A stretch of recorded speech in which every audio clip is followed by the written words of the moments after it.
কেমন আছেন সবাই? আশা করি ভালো আছেন। রিসেন্টলি পেট্রো ডলার নিয়ে অনেক কথাবার্তা হচ্ছে এবং এটা নিয়ে কিছু চলে আসতে পারে 4-6 রিটার্নে। যাক, আজকে আমরা পেট্রো ডলার নিয়ে মোটামুটি জানার ট্রাই করব। দেখেন, পেট্রো ডলার হচ্ছে আমাদের বিশ্ব মুদ্রা ব্যবস্থার প্রধান বিনিময় মাধ্যম হচ্ছে আমাদের পেট্রো ডলার। পেট্রো ডলার চুক্তিটা হয় হচ্ছে 1974 সালে এবং একটা ইন্টারেস্টিং ফ্যাক্ট এখানে আছে যে পেট্রো ডলার রিসাইক্লিং একটা চুক্তি হয় 1979 সালে, ঠিক 5 বছর পরে। তাহলে আমরা ন্যাচারালি কথা বলে হচ্ছে পেট্রো ডলার নিয়ে, বাট পেট্রো ডলার রিসাইক্লিং চুক্তিটাকে নিয়ে আমরা কথা বলি না। মূলত হচ্ছে এই দুইটাকে একসাথে আমরা অনেকে পেট্রো ডলার চুক্তি হিসেবে মনে করি। ওকে, দেখেন, তাহলে পেট্রো ডলার চুক্তির মেন ইস্যুটা ছিল হচ্ছে সৌদি বা অন্যান্য আরব দেশগুলো ডলার ছাড়া অন্য মুদ্রায় তেল রপ্তানি করবে না। ডলারের দাম সবসময় পেট্রোলের দাম, ঠিক আছে, পেট্রোলের দাম সবসময় ডলারে কোট করা হবে। অর্থাৎ ধরেন হচ্ছে ধরেন এক ব্যারেলের দাম হচ্ছে ধরেন $50, এটা ডলারে কোট করা হবে। এটা হচ্ছে অনেকগুলোতে কোট করবে না, যেমন $50, তারপর ধরুন হচ্ছে 35 পাউন্ড, তারপরে 30 ইউরো, এইভাবে কোট করবে না, শুধু একটাই কোট করবে। এটা হচ্ছে পেট্রোলার ছিল চুক্তি ইনিশিয়ালি। আর পেট্রোলার রিসাইক্লিং চুক্তিটা হচ্ছে এরকম যে আমেরিকা ডলারের মূল্য পরিশোধ করবে, তবে তা দিয়ে সৌদি সমরাস্ত্র কিনবে কিংবা ইনভেস্ট করবে। মূলত এটা হচ্ছে একটা গুরুত্বপূর্ণ ব্যাপার যে ধরেন, এবং এখান থেকে কিছু আরেকটা জিনিস অ্যাড আছে, সেটা হচ্ছে এই ডলারে বিক্রি করে যে মুনাফাটা সৌদি লাভ করবে তার একটা পার্ট ইউএসএও পাবে। কারণ মূলত ইস্যুটা হচ্ছে এরকম, যেমন ধরেন হচ্ছে সৌদি $100 পাইলো, $100 পাইলো, ইউএসএ থেকে পাবে। এখন সৌদির তো আবার আর্মস লাগবে বা যে ধরনের ট্যাগ লাগবে, সেগুলো ওরা এই $100 ফেরত না নিয়ে তারা ওই $100 মূল্যের আর্মস কিংবা হচ্ছে ট্যাগ বা যা লাগে সেটা ইউএসএ থেকে নিয়ে নেবে। তো এইভাবে হচ্ছে মূলত হচ্ছে দেখেন, মজার ব্যাপারটা হচ্ছে কি যে সৌদি সৌদি একটা বার্টার সিস্টেমে চলে গেছে, যেখানে হচ্ছে আপনার ইউএসএর লাভ বেশি হচ্ছে। সৌদি বেসিক্যালি তেল বিক্রি করে ইউএসএ থেকে পণ্য আনতেছে। তাহলে ইউএসএ শুধু তেল বিক্রি করে টাকা লস করতেছে না, বরং এর পাশে লস না করে বরং সে হচ্ছে আবার তার অস্ত্রসহ অন্য যে প্রোডাক্টগুলো সেগুলো বেশি দামে সৌদির কাছে বিক্রিও করতে পারতেছে। এটা হচ্ছে একটা গুরুত্বপূর্ণ ব্যাপার। এখন আমরা দেখি পেট্রো ডলারের ইতিহাসটা কি, যে পূর্বে মুদ্রার মান স্বর্ণের রিজার্ভের উপর নির্ভর করা হতো। অর্থাৎ আপনি একটা সরকার বা একটা দেশ কর্তৃক মুদ্রা ছাপাবে, সেটা ডিপেন্ড করবে হচ্ছে তার গোল্ড রিজার্ভ কতটুকু। এটাকে গোল্ড বেসড কারেন্সি এক্সচেঞ্জ বলা হয়। তো পরবর্তী সময় যেটা হইতো যে যার স্বর্ণের পরিমাণ বেশি সে হচ্ছে অনেক বেশি কারেন্সি প্রিন্ট করতে পারতো বা বিজনেস করতে পারতো। দ্বিতীয় বিশ্বযুদ্ধের সময় যে অস্ত্র বা পণ্য বিক্রি করে ইউএসএ, সবচেয়ে বেশি হচ্ছে ইউএসএ অস্ত্র আর পণ্য বিক্রি করে, তার বিনিময়ে ইউএসএ হচ্ছে স্বর্ণ নেয়। ফলে বিশ্বের মোট স্বর্ণ রিজার্ভের আমেরিকার হিস্সা হয় প্রায় 70%। মানে টোটাল যদি 100 টন স্বর্ণ থাকে, তার 70% অর্থাৎ 70 টন চলে যায় ইউএসএর কাছে। তাহলে ইউএসএ হচ্ছে দ্বিতীয় বিশ্বযুদ্ধের পরে অনেক পাওয়ারফুল হয়ে যায়। কেন পাওয়ারফুল হয়ে যায় দেখেন, যে মূলত এই যুদ্ধটা হয়, দ্বিতীয় বিশ্বযুদ্ধটা হয় হচ্ছে ইউরোপ এবং হচ্ছে আমাদের এশিয়ার মধ্যে। এখন যদিও ইউএসএ যুক্ত হয়, কিন্তু ইউএসএ কিন্তু অনেক শেষে যুক্ত হয় এবং ইউএসএ অত বেশি কি লস হয় না। যেমন প্রথম বিশ্বযুদ্ধ কিন্তু ইউএসএ খুব পরে যুক্ত হয়, যুদ্ধ শেষ হওয়ার মাত্র 1 বছরের আগে যুক্ত হয়। তো ওইখানে ইউএসএ লস কম হয় এবং ইউএসটা হচ্ছে অনেক দূরে থাকার কারণে মানে আপনাকে বিমানে করে বা জাহাজে করে গিয়ে আক্রমণ করা লাগে। কিন্তু ইউরোপের দেশগুলা এশিয়ার ঠিক কাছে হওয়ার কারণে এগুলোতে ধ্বংস বেশি হয়েছে। তো এই যে ইউরোপের যুদ্ধ বিধ্বস্ত এবং হচ্ছে তাদের ইকোনমি ফল করে গেছে, অনেক বেশি মানুষ মারা গেছে, সব মিলিয়ে এমন পরিস্থিতিতে 44টা দেশ ব্রেটন উডস সম্মেলন করে এবং সেই এগ্রিমেন্টের মাধ্যমে ডলারকে তাদের বৈদেশিক মুদ্রার রিজার্ভ কারেন্সি হিসেবে রাখতে একমত হয়। মূলত এখানে আরও কিছু ফ্যাক্ট কাজ করে, যেমন যেমন এই যে ওরা একমত হওয়ার কারণে ইউরোপ এবং এশিয়ান অনেকগুলো কান্ট্রিকে হচ্ছে ইউএসএ ট্রুম্যান ডক্ট্রিন সহ অনেকগুলো ডক্ট্রিনের মাধ্যমে অনেকগুলো টাকা আর্থিকভাবে ডোনেট করা হয়, প্রায় $27 বিলিয়ন মতো। এখানে হচ্ছে এই টাকা হচ্ছে গ্রিস পায়, ইউকে পায়, ফ্রান্সও পায় এবং তুরস্কও পায়। ঠিক আছে, ওরা কিন্তু মোটামুটি ভালো একটা অ্যামাউন্ট পায় এবং এটার মাধ্যমে হচ্ছে আস্তে আস্তে ইউএসএ ডলারটাকে অনেক একটা পাওয়ারফুল জায়গায় নিয়ে আসছে। 1971 সালে রিচার্ড নিক্সন ঘোষণা করেন যে ডলার মান স্বর্ণের উপর নির্ভর করবে না। এটা কারণ আছে, কারণটা হচ্ছে একটু পরে আমরা দেখবো, সেই কারণটা একটু বলে রাখি যে 1971 সালে আপনার প্রচুর মুদ্রাস্ফীতি দেখা দেয় ইউএসএতে। যখন ইউএসএতে মুদ্রাস্ফীতি দেখা যায়, অর্থনৈতিক মন্দা দেখা দেয়, তখন যারা ডলার ধরে রাখছিল রিজার্ভ হিসেবে তারা ডলারটা বিক্রি করে দেওয়া শুরু করে, বিক্রি করে ওরা গোল্ড কিনা শুরু করে। যেহেতু হচ্ছে গোল্ড বেসড এক্সচেঞ্জ রেট ছিল, এটাকে আটকানোর জন্য নিক্সন হচ্ছে স্বর্ণের মানের সাথে হচ্ছে স্বর্ণের গোল্ড বেসটা বাদ দিয়ে দেওয়া হয়। পরবর্তীতে সেটা হচ্ছে আপনার 1974 সালে পেট্রোডলার চুক্তি করা হয়, বিনিময়ে সৌদি রাজার ক্ষমতার নিশ্চয়তা, মানে সৌদি রাজার রাজতন্ত্র নিয়ে ইউএসএ মাথা ঘামাবে না, সামরিক সহায়তা দিবে ইত্যাদি গ্যারান্টি দেওয়া হয়। এরপর দেখেন যে এছাড়া $1 সমান 3.75 সৌদি রিয়াল বেড়ে দেওয়া হয়, যা এখনও এমনই। আমি গতকালই যখন এই আর্টিকেলটা লেখার জন্য পড়াশোনা করতেছিলাম, তখন আমি করতেছিলাম, গুগলে সার্চ করতেছিলাম যে অ্যাকচুয়ালি এখনও কি সেম ইস্যুটা আছে কি না, যে $1 সমান ঠিক কত সৌদি রিয়াল। তো আমি হচ্ছে গতকালকে সার্চ করে কিংবা এখন আমি সার্চ করে দেখলাম যে অ্যাকচুয়ালি এখনও 3.75 সৌদি রিয়াল। এটা তখনই ফিক্সড করা হয়েছিল, এটা ফ্লোটিং চলে না, এটা ফিক্সড।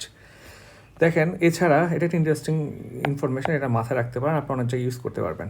এছাড়া ইউএসএ ওপেক এর সব দেশকে পেট্রোডলারে আনার জন্য সৌদিকে শর্ত দেয়, মানে ইউএসএ বলে যে ওপেক সহ অন্য দেশগুলোকে তুমি মোটিভেট করে নিয়ে আসো, এবং সৌদি তখন সবচেয়ে পাওয়ারফুল তেল উৎপাদনকারী দেশ ছিল, সো বাকিরাও মেনে নিতে বাধ্য হয়। আরব ইসরায়েল যুদ্ধ এবং তেল অস্ত্র 1973 সালে হয়। এর তেলের দাম বাড়ায় ব্যারেল প্রতি আপনার $33 থেকে বেড়ে $400 পৌঁছে যায় এক ব্যারেল তেলের দাম। এখন আমেরিকা হচ্ছে অনেকভাবে সৌদিকে প্রেশার দেওয়ার ট্রাই করে, বাট প্রেশার দিতে ব্যর্থ হয়। মূলত এই 1973 সালের যেই তেলের দামটা বেড়ে যায়, এই তেলের দাম বেড়ে যাওয়ার পরে আমেরিকা কোনো ওয়ে না পেয়ে $400 পার ব্যারেলে তেল কিনতে ইন্টারেস্টেড হয়, কিন্তু ওরা শর্ত দেওয়া হচ্ছে পেট্রোডলার চুক্তির। অর্থাৎ খেয়াল করবেন 1973 সালে যখন তেল অস্ত্র হয় তার 1 বছর পরে কিন্তু আমাদের কি হয়, পেট্রোডলার চুক্তি হয়।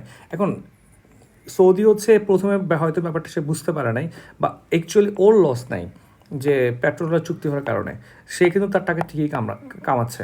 ইস্যুটা হচ্ছে যে হ্যাঁ ডলার একটা পাওয়ারফুল জায়গায় চলে গেছে, বাট সৌদির কিন্তু খুব একটা কি, সৌদি ভালোই টাকা পয়সা কামাইছে এটার মাধ্যমে।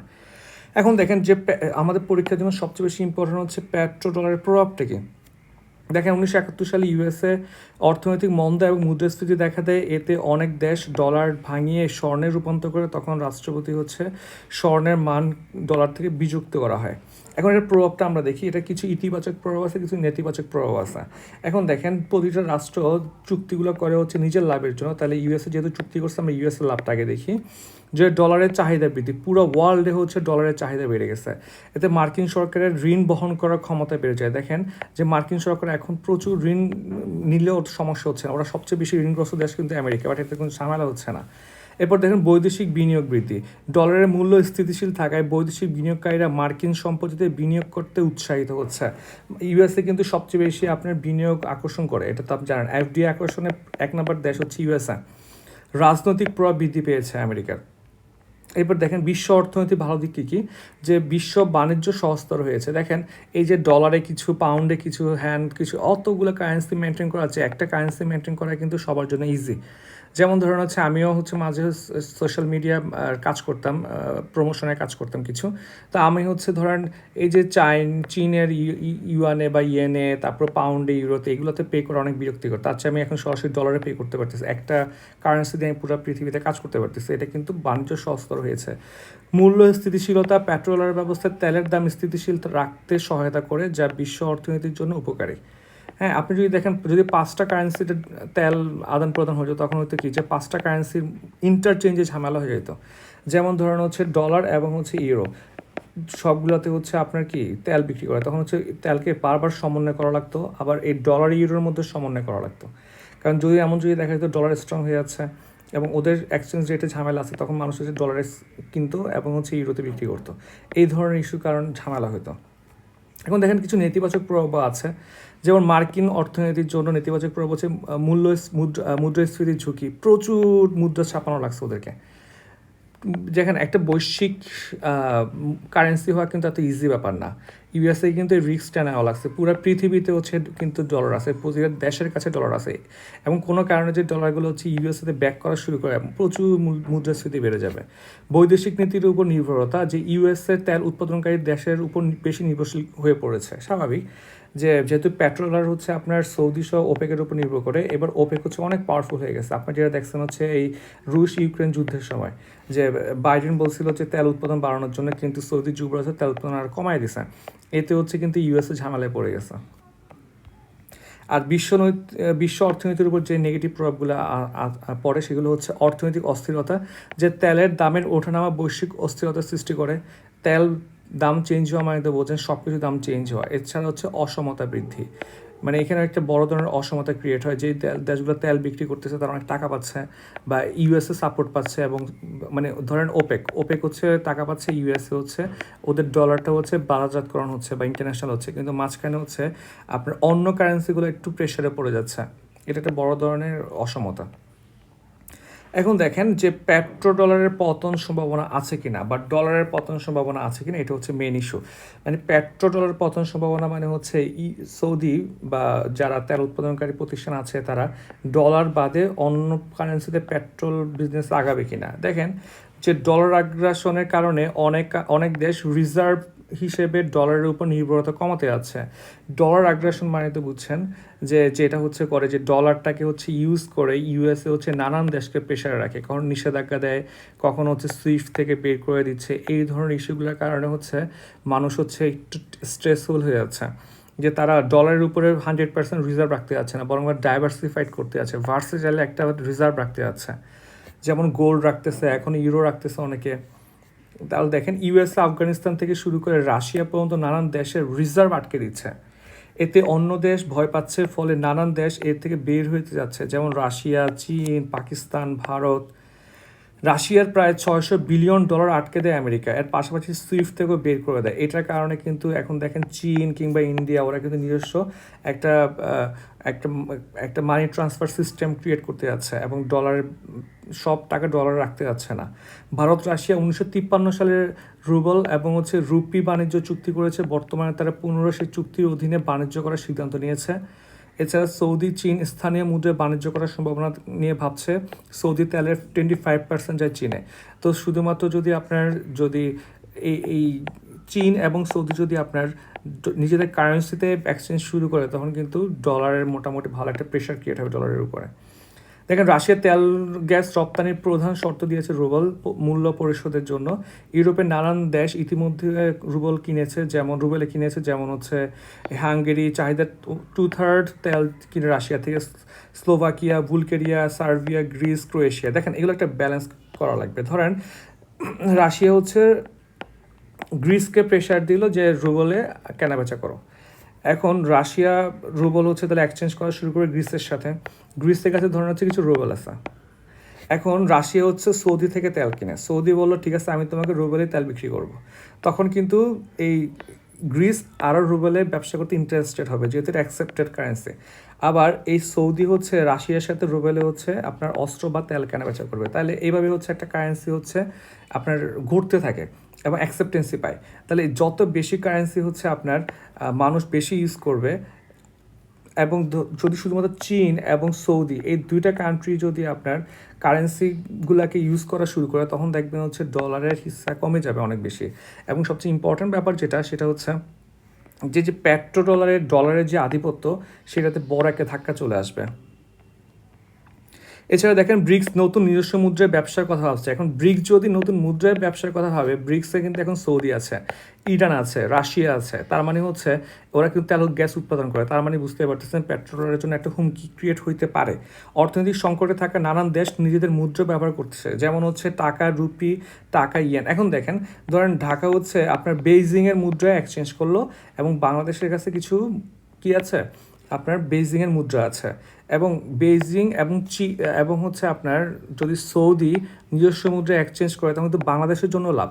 বাংলাদেশ এমনি ডলার সংকটে আছে, তো বাংলাদেশ কিন্তু আর ডলার না কিনে ওর কাছে থাকা যে চীনের মুদ্রা সেটা দিয়ে সৌদি থেকে তারা কিনতে পারতেছে। এইভাবে কিন্তু ব্যবসাটা হচ্ছে আগায়। যাক দেখেন, রাশিয়ার উপর অবরোধ দীর্ঘমেয়াদী হলে সেটি আমেরিকার ডলারের জন্যই খারাপ হবে, এটা বলেছিলেন গীতা গোপীনাথ, ডিএমডি, আইএমএফ।